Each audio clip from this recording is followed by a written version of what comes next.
Hey guys, welcome back to another video. My name's Jacob and today we're going to look at when we use can, able to, allowed to, and know how to. So let's get into it.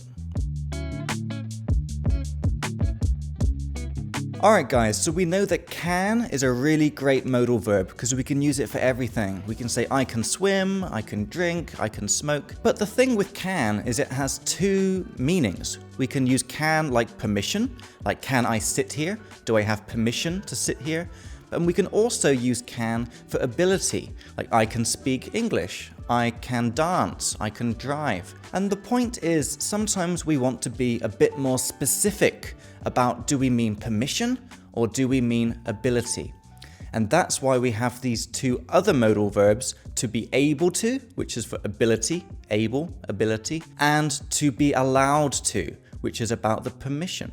So if we have the sentence, I can swim, this has two possible meanings. Maybe it means I'm allowed to swim, like I have permission, or maybe it means I am able to swim, like I have arms and legs and I can move them and I can swim, I'm able to swim. So that's why we have these two modal verbs. If you want to talk about the permission, then we use to be allowed to. It's with to be, so we say I am allowed to swim here. Or as a question, we would just flip. Are we allowed to swim here? And if we want to talk about the ability, we use to be able to. So again with to be, I am able to swim. Or as a question, are you able to swim? You just touch it, you just flip to make the question.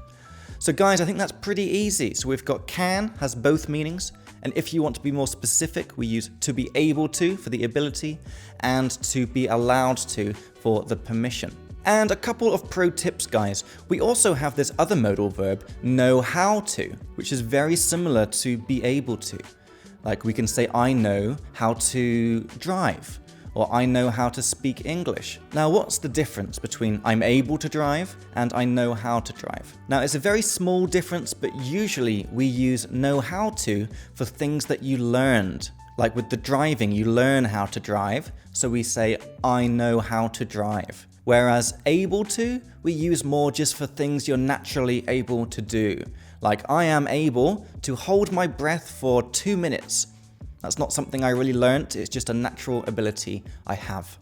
So that's the difference between I'm able to and I know how to. And the last little pro tip, guys, is about can and to be able to.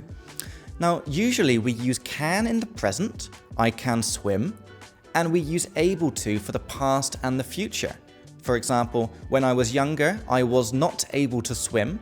Now I can swim, and hopefully in the future, I will be able to swim still. Now, why do we do this? Firstly, it just sounds nicer using can in the present, and also there's no can in the future. You can't say I will can swim is nonsense. So we have to say I will be able to. And also in the past, it just sounds nicer to say I was able to swim, because in theory, you could say I could swim when I was young, because could is the past of can, but could also has this theoretical meaning, so it can be a little bit confusing. So it's much more clear to use I was able to in the past, I can now, and I will be able to in the future when we're talking about the ability that we have.